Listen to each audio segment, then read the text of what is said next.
우리 다 같이 한 목소리로 같이 읽도록 하겠습니다. 시작. 예루살렘이 하나님의 성전의 일이 2년 둘째 날에 스라엘의 아들 스룹바벨과 요사닥의 아들 예수아와 다른 민족의 제사장들과 레위 사람들과 물을 사로잡혔다가 예루살렘에 돌아온 자들이 공사를 시작하고 20세 이상의 레위 사람들을 세워 여호와의 성전 성사를 감독하게 하매 이에 예수아와 그의 아들들과 그의 형제들과 간디엘과 그의 아들들과 유다 자손과 헤로다 자손과 그의 형제들의 레위 사람이 일제히 일어나 하나님의 성전 일꾼을 감독하니라. 감독자가 여호와의 성전의 기초를 놓을 때에 제사장들은 예복을 입고 나팔을 불고 아삽 자손 레위 사람들은 기제임을 들고 서서 이스라엘 왕 다윗의 규례대로 여호와를 찬송하되 찬양으로 화답하며 여호와께 감사하여 이르되 주는 지극히 선하심으로 그의 인자하심이 이스라엘에게 영원하시도다 하니 모든 백성이 여호와의 성전 기초와 노임을 보고 여호와를 찬송하며 큰 소리로 기뻐이 부르며 제사장들과 레위 사람들과 나이 많은 족장들은 첫 성전을 보았으므로 이제 이 성전의 기초와 노임을 보고 배송 통곡 사였으나 여러 사람은 기쁨으로 크게 함성을 지르니 백성이 크게 외치는 소리가 멀리 들리므로 즐거이 부르는 소리와 통곡하는 소리를 백성들이 분간하지 못하였더라. 아멘. 오늘 이 말씀으로 예수님의 족보 네 번째 스룹바벨이라는 총독에 대한 이야기를 우리 함께 나눠보도록 하겠습니다. 자, 말씀을 우리가 잘 기억해야 되는데 말씀을 들으면 잘 기억이 나세요? 아니면 자꾸 까먹으세요? 까먹죠. 예. 까먹는 게 사실은 저한테는 굉장히 좋습니다. 왜 좋을까요? 그렇죠. 여러분이 자꾸 까먹어야 제가 우리 설교하는데 별 부담이 없습니다. 그러니까 목사를 부지런하게 하려면 어떻게 해야 될까요? 목사를 부지런하게 하려면 여러분이 안 까먹어야 됩니다. 제가 부지런하게 열심히 더 성경 연구도 하고 열심히 더 성경 공부도 하게 하려면 여러분들이 말씀을 제가 이렇게 드리면 그걸 잘 기억하고 계셨다가 제가 무슨 말을 똑같은 말을 또 하려고 그러면 그거 언젠가 했다는 듯한 눈빛으로 저 째려보셔야 됩니다. 아시겠습니까? 그러니까 여러분들이 열심히 성경 말씀을 잘 듣고 배우고 잊지 않도록 노력을 해야 되는데 그렇게 하기 위해서 제가 복습을 한번 해보도록 하겠습니다. 자, 우리가 예수님의 족보에 대해서 우리가 몇 시간 동안 했는데 첫 번째 누구에 대해서 했습니까? 마리아. 네, 마리아에 대해서 했죠. 마리아의 이름의 뜻은? 사랑받는 높여진 여인, 이런 뜻이라 그랬습니다. 마리아의 이야기를 통해서 우리가 무엇을 배워야 된다 그랬어요? 마리아의 첫 번째 제일 중요한 마리아에서 우리가 배웠던 내용 중에 첫 번째 내용은 마리아는 뭐 하는 사람이었어요? 예, 순종하는 사람이었습니다. 마리아는 양육을 균형 있게 하는 사람이었습니다. 마리아는 기도로 교회를 섬기는 사람이었습니다. 이 마리아의 이야기를 통해서 우리는 무엇을 알고 깨달아 했습니까? 우리의 믿음이 주 앞에서 늘 순종하는 믿음을 살아야 된다.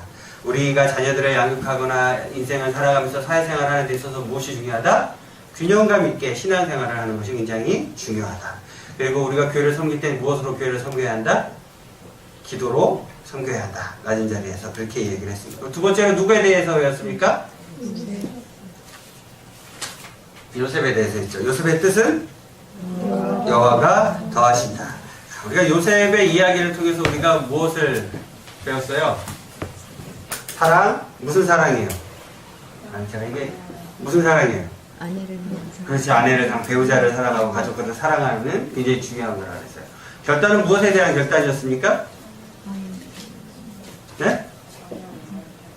뭐 결단? 자녀를 위한, 자녀와 가족을 위해서 결단하는 모습을 보았죠. 또 무슨 순종입니까? 말씀에 그대로 순종하는 거예요. 100%. 내가 이해되지 않더라도 일단 그 자리에서 우리가 순종하는 모습을 가져야 된다. 우리 세 번째로는 뭐에 대해서 배웠어요? 무엇에 대해서 배웠어요? 신구약, 중간기. 구약이 어디서 끝나요? 말라기에서 끝납니다. 신약은 어디서 시작합니까? 마태복음, 복음서에서 시작을 합니다. 말라기와 마태복음 사이에 신구약 중간기 혹은 암흑기라고 부르는데 이 기간이 대략 몇 년 정도 된다고요?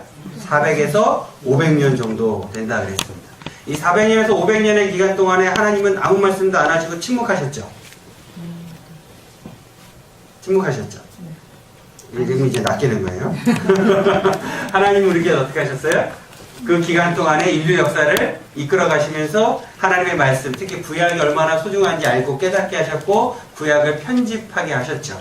그리고 두 번째로 헬라어를 그 당시에 유럽의 공용어로 사용하게 하심으로써 성경이 정확하게 적혀지고 사람들이 번역해서 읽을 수 있도록 헬라어가 공용어가 되게 하셨습니다. 그리고 이것들이 전 세계로 뻗어나가게 하기 위해서 로마를 통해서 어떻게 하셨어요? 도로를 놓게 하셨습니다. 그래서 그 복음이 번역된 헬라어 성경이 전 세계 곳곳으로 쫙쫙쫙 뻗어나갈 수 있도록 그렇게 하나님이 다 만들어 놓으셨고 그 다음에 누가 오셔요? 그리고 예수님이 오신 거예요. 그러니까 이 신구약 중간기는 그냥 하나님이 아무 일도 안 하시고 성경에 안 적혀 있다고 아무 일도 안 하신 것이 아니라 인류의 역사를 인도해 가시면서 우리에게 복음이 전해질 수 있도록 토대를 만드는 기간이 언제였다고요? 신구약 중간기였습니다. 근데 신구약 중간기가 시작하는 그 시점에, 그러니까 이를테면 구약의 마지막인 그 시점에 성경의 구약의 마지막의 인물이 나옵니다. 누굴까요? 오늘 우리가 얘기하는 수룹바벨이라는 사람입니다. 오늘 우리가 이야기하는 이 수룹바벨이라는 사람이 신구약 중간기의 그 마지막에 해당하는 바벨론 포로기, 신구약 중간기가 시작이 되는 그 첫 번째 시점에 나오는 사람이 바로 이 수룹바벨이라는 사람입니다. 그러니까 이 수룹바벨이라는 사람이 굉장히 중요한 역할을 하는 거예요. 왜 중요한 역할을 할까요? 수룹바벨이. 그냥 단순히 수룹바벨이 중요하다는 역할을 굉장히 단순히 이 사람이 어떤 사람의 그 사람의 일생이 중요한 것이 아니라 이 사람을 통해서 하나님께서 이스라엘 백성들에게 400에서 500년의 기간 동안에 성경 말씀을 주지 않으셨잖아요. 그 기간이 얼마나 길었어요. 근데 이 긴 기간 동안 이스라엘 민족으로 하여금 기다릴 수 있게 했기 때문에 그래요. 이 수룹바벨이라는 사람을 통해서. 수룹바벨이라는 사람의 이름의 뜻은 이렇습니다. 같이 읽어볼까요? 시작. 바벨론에 대한 슬픔. 왜 바벨론에 대한 슬픔입니까? 이름이 수룹바벨이라는 이름의 뜻이 바벨론에 대한 슬픔이에요. 이름이. 여러분 이름의 뜻이 뭐예요? 저는 조항철입니다. 항자는 항상 항자고요. 철자는 지혜로울 철자입니다. 우리 큰애는 은혜 은자에 물하자를 씁니다. 그래서 은혜의 강물이라는 뜻입니다. 민기는 백성민자에 터기자를 씁니다. 하나님의 백성의 터가 되라. 그래서 이제 이름을 그렇게 지어줬습니다. 여러분의 이름도 다 뜻이 있잖아요. 그 뜻 안에는 뭐가 담겨 있어요? 부모의 바램, 부모의 신앙 이런 것들이 담겨 있게 마련입니다. 여러분의 부모님이 예수님을 믿지 않으셨다고 할지라도 여러분의 이름을 지을 때 무엇인가 의도와 뜻을 가지고 그 이름을 지었어요. 근데 수룹바벨의 이름의 뜻은 뭐라고요? 바벨론의 슬픔. 왜 바벨론에 대한 슬픔일까요? 왜? 그렇죠. 바벨론에 뭘로 끌려갔어요? 포로로 끌려갔어요. 그래서 슬픈 거예요. 바벨론 때문에 슬픈 거예요. 그러니까 이 부모가 자기의 자녀의 이름을 바벨론의 슬픔이라고 뜻을 가진 수룹바벨이라는 이름을 지어준 겁니다. 얼마나 마음이 아팠으면. 이스라엘 민족이 바벨론에 끌려가서 몇 년 정도 포로 생활을 했는지 아세요? 약 70년 정도 포로 생활을 합니다. 몇 년 했다고요? 70년. 우리나라 일제강점기를 몇 년 지났어요? 몇 년? 36년. 예? 36년. 의견이 좀 다른데? 36년에서 40년 사이 왔다 갔다 나오는데? 36년이 맞습니다. 예, 뭐 그게 일제강점기를 어느 시점부터 계산하냐에 따라 다른데 일제강점기에 시작하는 시점을 한일합병으로 본다면 36년입니다. 그 앞에부터 좀 계산하면 이제 40년이 되고 근데 어찌됐든 우리가 대략 한 36년에서 40년 동안의 일제의 강점기 동안에 우리나라 사람들이 굉장히 많이 어떻게 했어요? 일본으로도 끌려가고 또 연해주나 이런 쪽으로 강제 이주도 당했죠. 이스라엘 사람들도 역시 마찬가지입니다. 그 바벨론의 포로 기간 동안에 바벨론으로 굉장히 많은 사람이 끌려갔었던 거예요. 몇 년이나 가 있었다고요? 70년이나 가 있었습니다. 우리나라가 약 40년도 안 되는 기간 동안에 일제강점기를 지나왔지만 그것 때문에 우리나라가 얼마나 손해를 많이 봤어요. 얼마나 많은 사람이 고통을 당했습니까? 얼마나 많은 사람이 죽었겠어요. 그런데 70년이나 포로 생활을 했어요. 얼마나 힘들었을까요? 그래서 거기서 사람들이 이렇게 거의 한 3세대에 가까운 시간 동안에 이스라엘 사람들이 바벨론으로 굉장히 많은 사람들이 끌려가서 그곳에서 살았습니다. 근데 그곳에서 그렇게 살다가 이제 어떻게 했어요? 예, 풀려나서 돌아오게 되는데 수룹바벨이 그때 당시에 바벨론이 무너지고 바사, 페르시아라는 나라가 바벨론을 무너뜨리고 그때 당시에 지중해 연안과 유럽의 패권을 쥐게 되면서 다 점령을 하게 되면서 이 바사의 고레스 왕은 유화 정책을 씁니다. 그게 뭐냐면 일제는 우리나라를 어떻게 했어요? 다 문화를 말살시키려고 그랬죠. 근데 반대로 바사왕 고레스는 이 사람들한테 당신들의 나라의 문화와 민족성과 이런 것들을 다 인정해주고 강제로 끌려왔던 사람들은 다시 자기 나라로 돌아가게 해줬습니다. 그러면서 돌아오게 됐는데 그냥 돌아가기는 했지만 그래도 지배는 이스라엘이라는 나라를 누가 계속 지배를 하고 있어요? 바사가 이제 지배하게 됐죠. 그러니까 누구를 파견할까요? 총독을 파견합니다. 그 총독이 누구예요? 고레스는 왕이고 수룹바벨이었어요. 수룹바벨은 유대인이었지만 어디서 태어났을까요? 바벨론에서 태어난 유대인이었습니다. 근데 거기서 교육을 받고 이제 다 잘 자란 그 사람에게 교육을 잘 받은 그 사람에게 이제 이스라엘로 보내서 그곳에서 총독 생활을 하게 한 거죠. 그 수룹바벨이 돌아와서 이제 성전을 재건하게 됩니다. 성전을 재건하는 일을 하게 되죠. 그래서 우리 수룹바벨에 대한 이야기를 오늘 좀 나눌 텐데 수룹바벨은 1차 기한 때 어떻게 했다고요? 1차 기한 때 유다 총독으로 귀환을 하게 됩니다. 자, 그래서 이 수룹바벨의 삶을 통해서 우리는 무엇을 배워야 되냐면 첫 번째 우리가 배워야 되는 교훈은 그럼에도 불구하고 다시 시작할 수 있다는 겁니다. 다시 읽어볼까요? 같이 시작. 그럼에도 불구하고 다시 시작할 수 있다는 겁니다. 우리 에스라 1장 1절부터 4절까지 우리 앞에 보고 읽어보겠습니다. 시작. 바사와 고레스 원년에 여호와께서 예레미야의 입을 통하여 하신 말씀을 이루게 하시려고 바사와 고레스의 마음을 감동시키심에 그가 온 나라에 공표도 하고 조서도 내려 이르되 바사와 고레스는 말하노니 하늘의 하나님 여호와께서 세상 모든 나라를 내게 주셨고 나에게 명령하사 유다 예루살렘의 성전을 건축하라 하셨나니 이스라엘의 하나님은 참신이시라. 너희 중에 그의 백성된 자는 다 유다 예루살렘으로 올라가서 이스라엘의 하나님 여호와의 성전을 건축하라. 그는 예루살렘에 계신 하나님이시라. 그 남아있는 백성이 어느 곳에 머물러 살든지 그곳 사람들이 마땅히 은과 금과 물건과 짐승으로 도와주고 그 외에도 예루살렘에 세울 하나님의 성전을 위하여 예물을 기쁘게 드리리라 하였더라. 아멘. 제가 광교지구촌교회에서 사역을 하다가 이제 이쪽으로 왔잖아요. 이제 광교지구촌교회에서 사역을 할 때 같이 사역을 했던 박대원 목사님이라고 있습니다. 이 분이 박대원 목사님입니다. 사모님이고요. 네. 서혜영 사모님이라는 분인데 이 박대원 목사님이 후배이긴 한데 저는 개인적으로 굉장히 존경하는 후배입니다. 왜냐면 서혜영 사모님하고 둘 다 서울에 있는 대학교 사회복지학과를 숭실대학교 사회복지학과를 졸업을 했는데 졸업을 할 때 졸업하고 결혼을 했는데 이 서혜영 사모님이 결혼하기 전에 이미 몸이 너무 안 좋으셔가지고 아이를 낳을 수 없을 정도로 몸이 안 좋았어요. 그런데 아이를 낳을 수 없을 정도로 안 좋았는데 그거를 본인의 집에 부모님한테는 비밀로 하고 결혼을 했습니다. 그러니까 아이를 낳을 수 없으니까 어떻게 해요? 아이가 당연히 없겠죠. 그래갖고 뭘 하냐면 우리 두 분이 이 두 아이를 입양을 합니다. 두 아이를 입양을 해서 잘 키우고 있습니다. 지금 이제 부모님한테 다 솔직하게 말씀드렸고, 그런데 여기 보면 애들이 굉장히 많아요, 그죠? 이 박대원 목사님이 어떤 사역을 하냐면 지금은 미혼모 사역을 합니다. 자기 집에서 미혼모를 한 2명, 3명씩 이렇게 늘 데리고 그 미혼모가 해산을 해서 다시 가정이나 사회로 되기 전까지 미혼모 아이들을 돌보아주는 케어홈 사역을 합니다.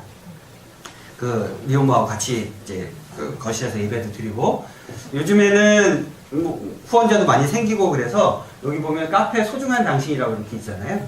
분당에 조그만 카페를 하나 이렇게 시작을 했어요. 그래서 거기에서 카페에서 예배도 드리고, 또 거기서 이제 그 자몽이나 이런 거 청도 만들어 가지고 판매도 하고, 미혼모 그 학생들이나 또 미혼모 자매들을 거기서 이제 아르바이트도 할 수 있게 도와도 주고, 그런 일들을 하고 있습니다.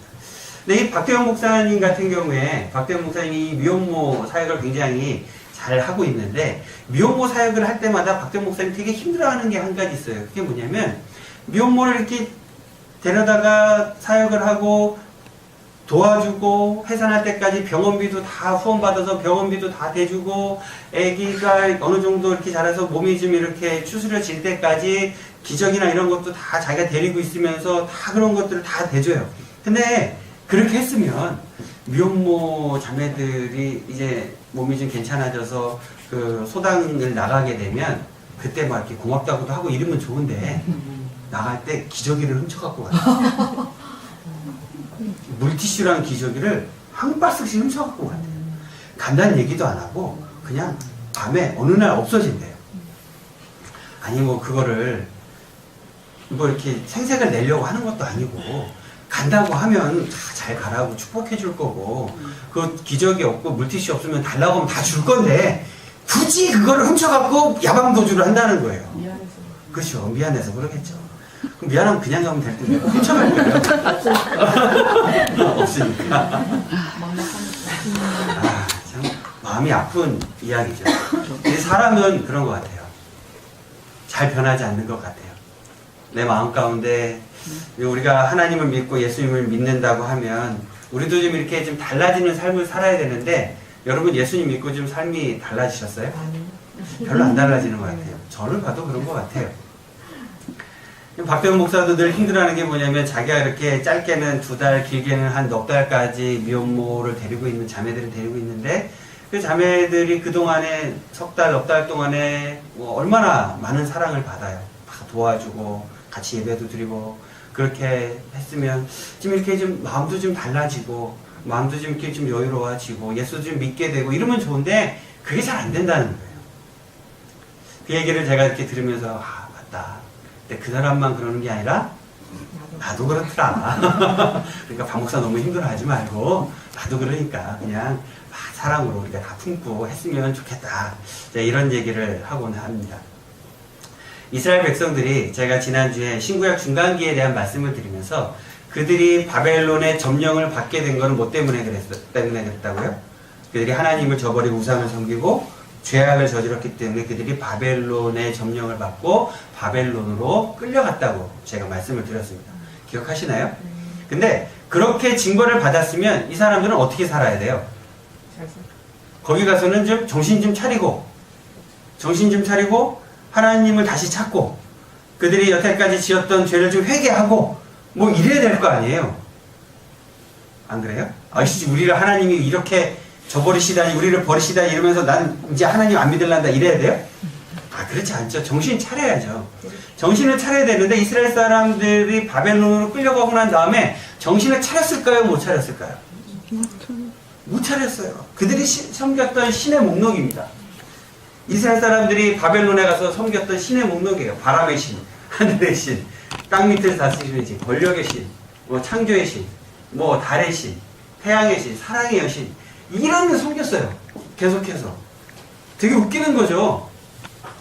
근데 하나님이 보시기에 그들은 좀 회개하고 돌이키면, 그러면 하나님께서 은혜를 주시고 그러면 하나님이 축복해 주셨을 텐데, 이들이 어떻게 했어요? 여전히 하나님을 멀리 떨어져 우상을 섬겼어요. 여전히 죄를 지었어요. 하나님 어떻게 하셨을까요? 70년 동안 그들을 그곳에서 핍박받게 그냥 두신 거예요. 그런데 그 정도 했으면 하나님이 이스라엘 백성들을 버릴 만도 한데, 이스라엘 백성들을 버릴 만도 하는데, 하나님은요 정말 마음이 약하신 분이에요. 하나님은 정말 마음이 약하신 분이에요. 하나님은 이스라엘 백성들을 구원해 주시기 위한 핑계거리를 찾으세요. 이스라엘 민족을 다시 회복시키기 위한 핑계거리를 찾으세요. 어떻게 하면 내가 너희를 다시 회복시켜서 다시 나라로 돌아가게 하고 다시 성전을 짓게 하고 다시 하나님을 믿게 하고 다시 이스라엘 민족으로 내가 선택한 선민으로 돌아오게 하고 싶으시니까 핑계거리를 찾으세요. 어떤 핑계를 찾으실까요? 그 민족들이 바벨론에 끌려간 민족들이 다 회개했으면 좋을 텐데 그렇지 않고 일부의 사람들이 하나님께 예배를 드리기 시작을 해요. 에스라와 학개와 그리고 스룹바벨의 가족들이 그들이 하나님을 다시 찾고 그들이 민족의 죄를 회개합니다. 그러니까 하나님이 어떻게 하셨을까요? 다른 사람들은 다 여전히 죄 짓고 있는데 그렇게 일부의 몇몇 사람들이 다시 하나님을 찾고 하나님께 예배하고 하나님께 회개하기 시작하니까 하나님이 어떻게 하셨을까요? 그래! 내가 너희 때문에 너희 민족을 다시 다 돌려보내줄게. 그게 하나님이시라는 거예요. 우리는 우리의 인생을 살아가면서 우리의 삶이 사실은 하나님의 은혜를 받을 만하게 살지 않아요. 우리는 여전히 죄악된 가운데 인생의 길을 걸어가고 있고 우리는 여전히 나쁜 짓 많이 하고 있고 우리는 여전히 하나님이 원치 않으시는 행동을 너무 많이 하고 있어요. 그런데도 우리의 인생을 우리의 삶을 하나님이 벌하시지 않는 이유는 우리 마음 가운데 그 조금 남아있는 그 믿음 때문에 우리를 놔두신다는 거예요. 그리고 우리로 하여금 다시 시작할 수 있도록 기회를 주세요. 하나님은 그 스룹바벨의 그 모습을 보고 이스라엘 민족 전체를 다시 회복시키신 거예요.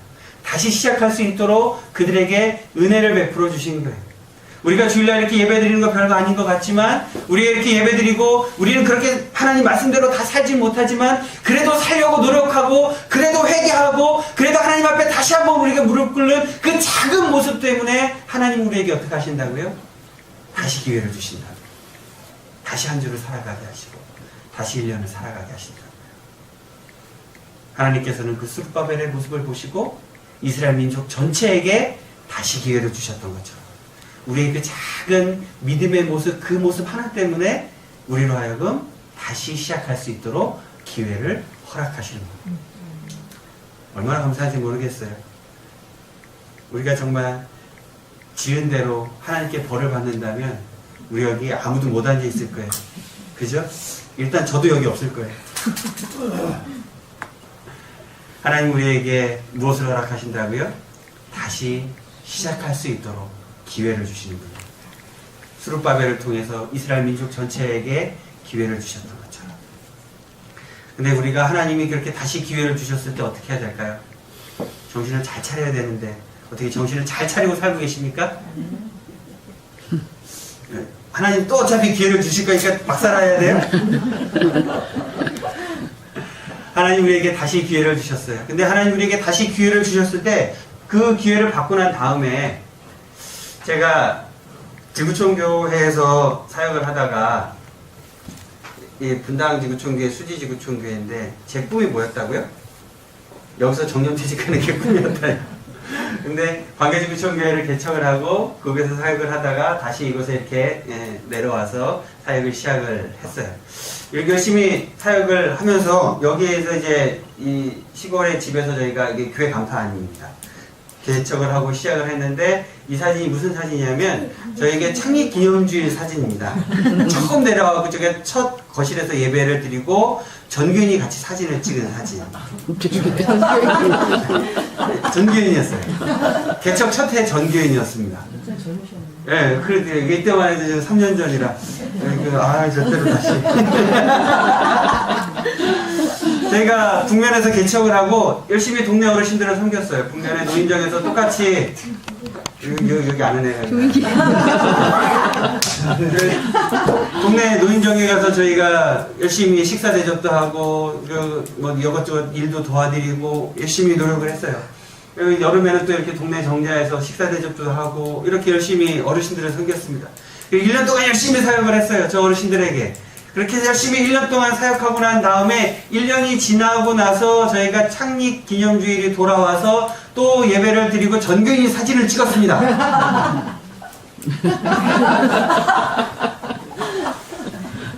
1년이 지나고 다시 전교인이 사진을 찍었습니다.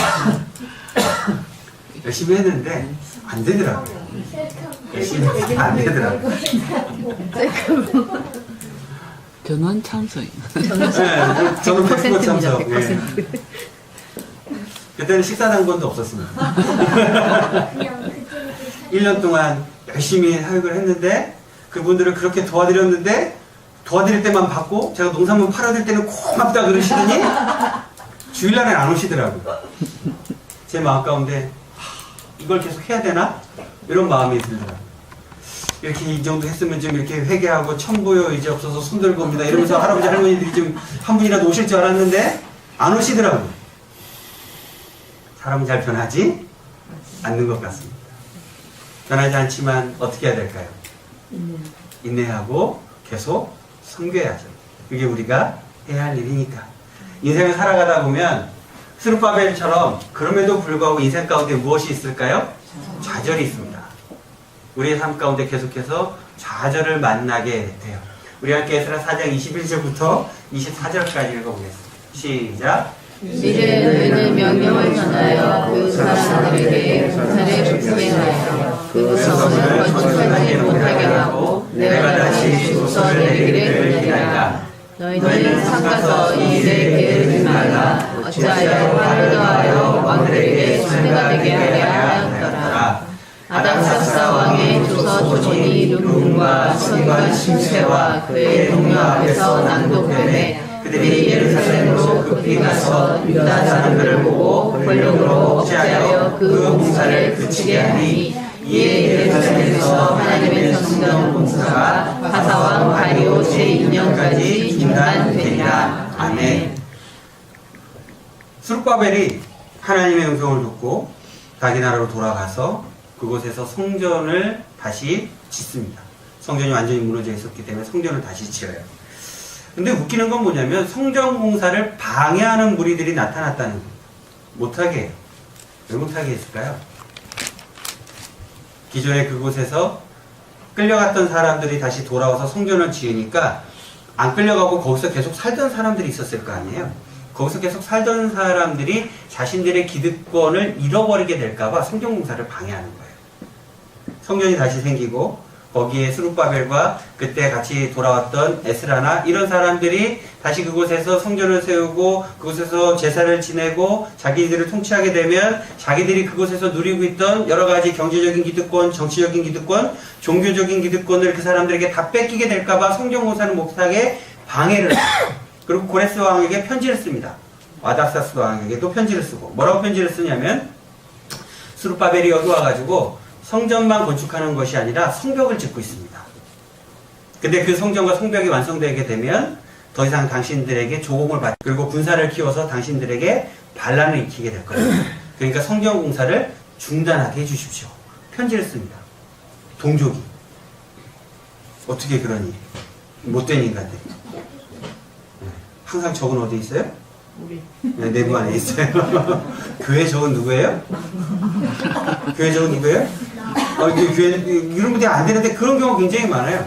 제가 광교지구청교회를 개척을 하고 난 다음에 한 6개월 정도 지났을 때 기흥구청에서 건축 담당 그 허가계가 와가지고 계장이 와가지고 사진을 막 찍는 거예요. 무슨 일로 오시냐 그랬더니 신고가 들어왔대요.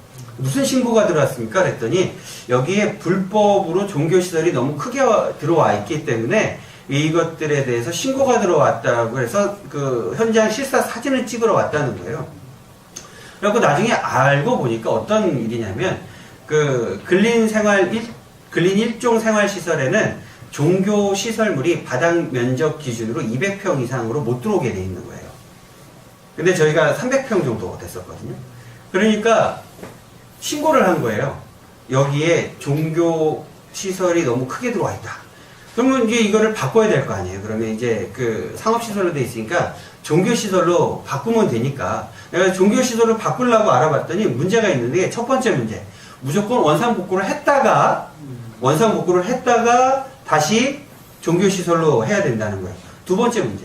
종교시설로 바꾸고 원상복구하고 종교시설로 바꾸더라도 뭐가 문제가 생기냐면 주차 대수가 늘어나야 되는데 주차선을 그을 데가 없어요. 주차 공간을 더 확보를 해야 근린 1종에서 종교시설로 바꿀 수가 있는데 뭐 이미 상가는 다 지어져 있는데 어디다가 주차선을 그을 거예요? 주차선을 그을 수가 없는 거예요. 이 두 가지 문제가 생긴 거예요. 아니 근데 열받잖아요. 이걸 도대체 누가 신고를 했을까? 주위에 교회도. 그렇죠. 우리 교회가 그거 생기고 교회가 막 부흥을 하니까 주변에 있던 교회에서 신고를 한 거예요. 아, 네, 열받아가지고.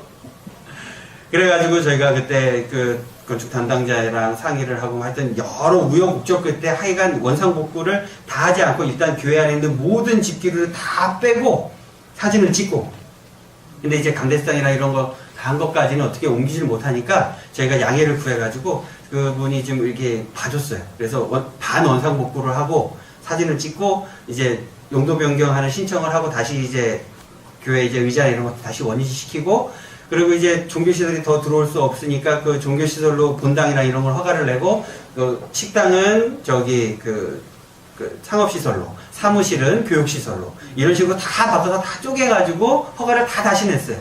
그래가지고 하여튼 결과적으로는 어쨌든 다 합법적인 테두리 안에 다 할 수 있도록 그렇게 했습니다.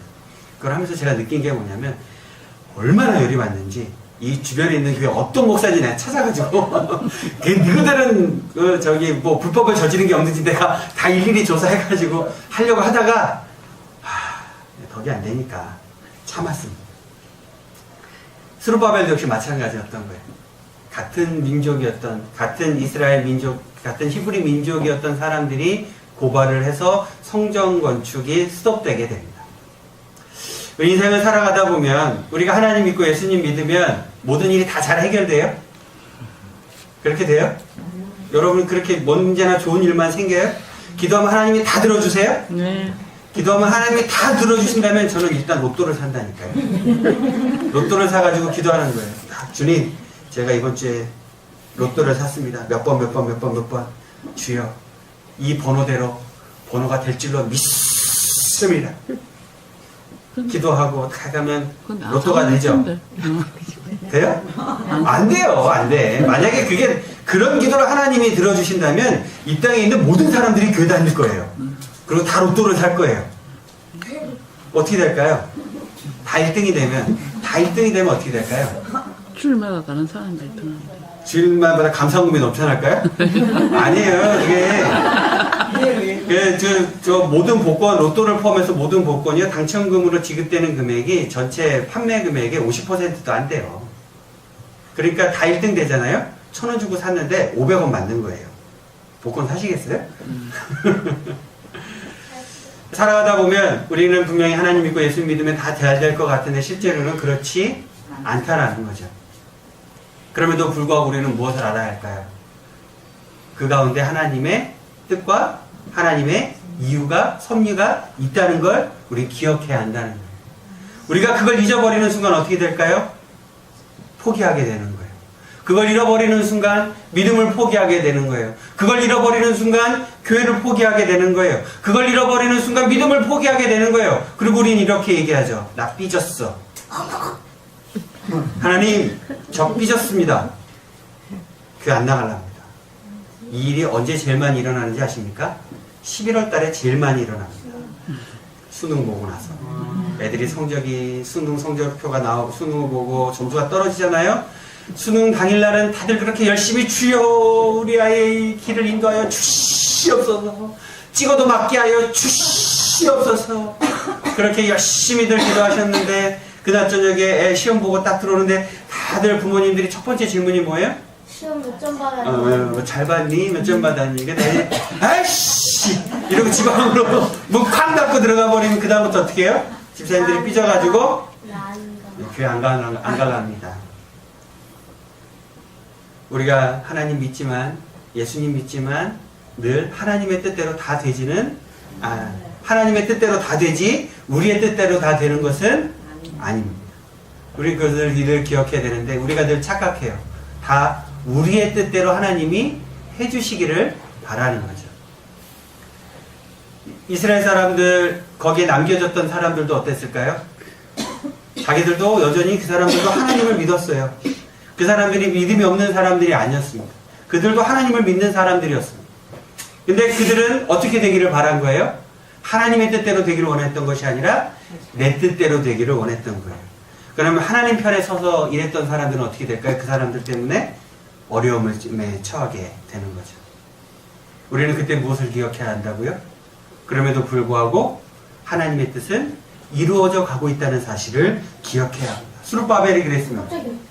이게 이제 사진 안 보여드려서. 자, 수룹바벨의 삶을 통해서 우리는 무엇을 위해서 깨달아야 되냐면, 그럼에도 불구하고 주님의 뜻은 어떻게 되어 간다고요? 이루어져 간다는 것을 기억해야 합니다.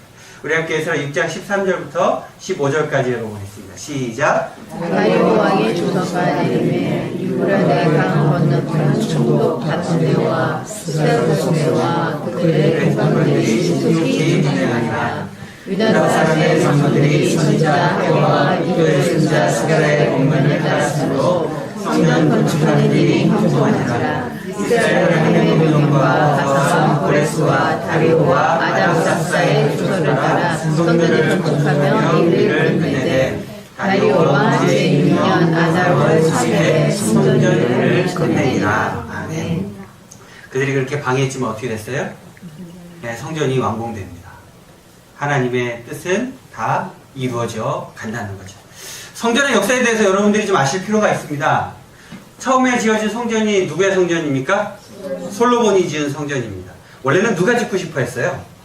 다윗이 짓고 싶어 했습니다. 다윗이 성전을 지으려고 했는데 왜 못 지었을까요? 하나님께서 다윗에게 말씀하십니다. 너는 손에 너무 많이 피를 묻혔기 때문에 네 아들 때 성전을 짓게 할 거야. 그러니까 너는 성전을 짓지 마. 그래서 다윗은 성전을 짓지 않고 성전을 지을 모든 재료를 다 준비해서 다 쌓아둡니다. 그리고 솔로몬에게 네가 성전을 지어라. 이렇게 이야기를 하죠. 그래서 솔로몬이 성전을 지었습니다. 언제 지었어요? BC 961년도에 완공이 되고 BC 578년도에 이게 파괴가 됩니다. 누구에 의해서? 바벨론에 의해서. 바벨론에 의해서 파괴가 되었다가 그 다음에 수룹바벨 시대 때 BC 516년도에 다시 성전이 완공이 되게 됩니다. 그때 수룹바벨이 지었을 때는 이 가운데 성전 부분만 있고 이 주변에 성벽이 없었어요. 성벽은 누구 때 가서 완공이 될까요? 느헤미야에 가서 완공이 됩니다. 느헤미야 때. 자, 나중에 느헤미야 이야기를 좀 하게 될 거고. 자, 이 느헤미야 때 이거 완공이 되고 BC 169년도에 파괴가 됩니다. 어디에서 파괴가 될까요?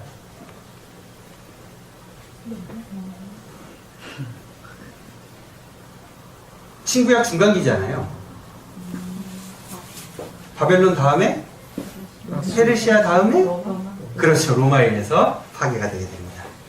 우리 교회 수준은 이 정도예요. 이 정도는 알고 있어야 돼요. 이 정도는 알고 있어야 돼요. 그 다음에 헤롯 시대에 와서, 헤롯 시대에서 예수님 시대죠. 그때 와서 성전공사, BC 20년경에 성전공사가 시작이 됩니다. 이 전부터, 그러니까 예수님 오시기 20년 전부터 성전공사가 시작이 돼서 예수님 시대에는 계속 성전공사를 하고 있었어요.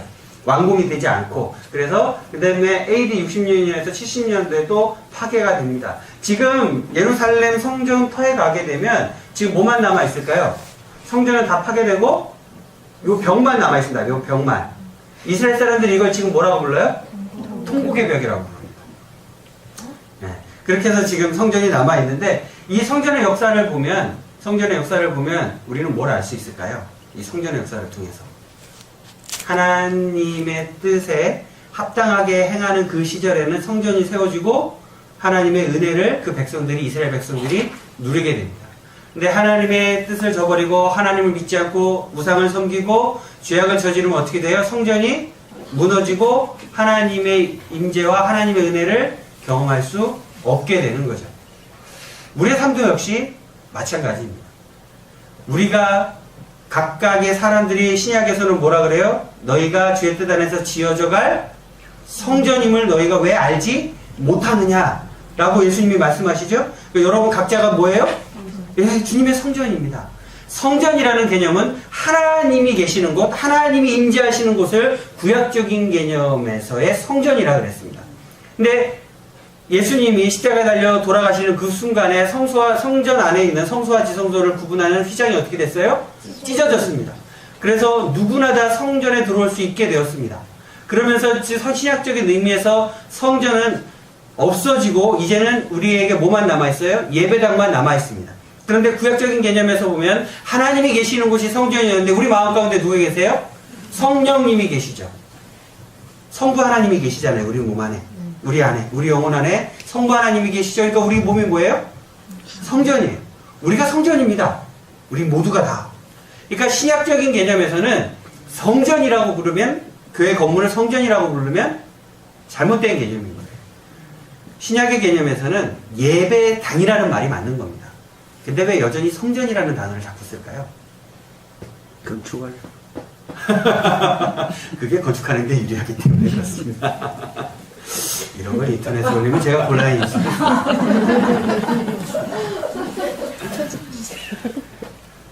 구약에서의 성전의 개념이 이제 더 이상 우리가 여러분들이 각자 개인이 다 성전이고 우리가 예배드리는 그곳은 예배당입니다.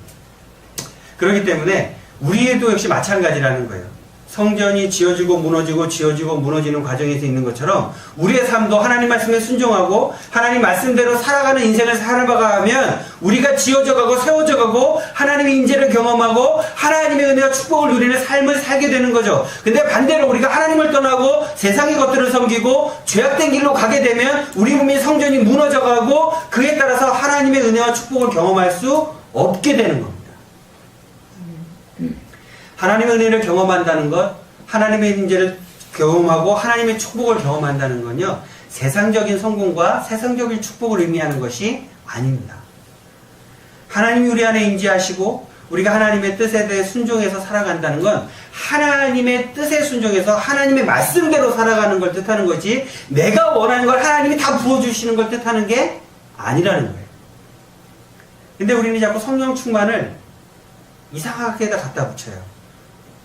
사람들이 잘 되고 부자가 되면 성령 충만하고, 근데 반대로 뭐가 좀 잘 안 되고 그러면 뭐라 그래요? 빨리 너 저기 뭐 죄 지은 게 없냐 막 이런 것만 물어봐요. 근데 제가 물어보고 싶어요. 그런 말 하시는 분들에게. 당신은 죄가 없습니까? 당신은 죄가 없어서 하나님이 놔두고 계십니다. 그렇지 않아요.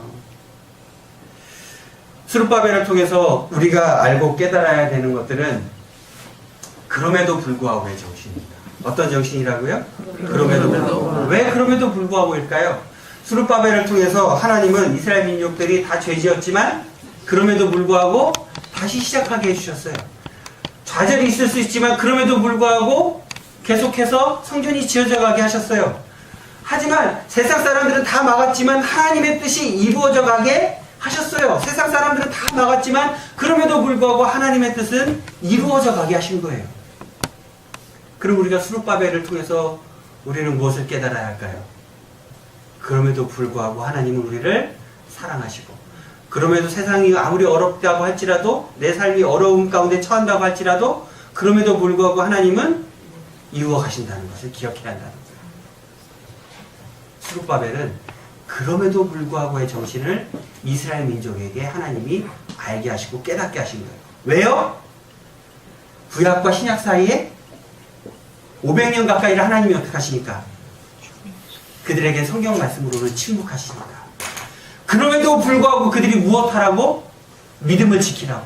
그럼에도 불구하고 하나님이 살아계신다는 사실을 잊지 말라고. 그럼에도 불구하고 하나님이 역사하신다는 사실을 잊지 말라고. 그래서 신구약 중간기의 맨 마지막의 사람으로 신구약 중간기가 시작되면서 스룹바벨을 통해서 하나님이 말씀하시는 거예요. 여러분의 삶 가운데도 이 스룹바벨을 통해서 하나님이 말씀하셨던 그럼에도 불구하고 이 말씀을 잘 기억하고 살아가는 저와 여러분들이 되게 기회를 축복합니다. 아멘. 기도하겠습니다.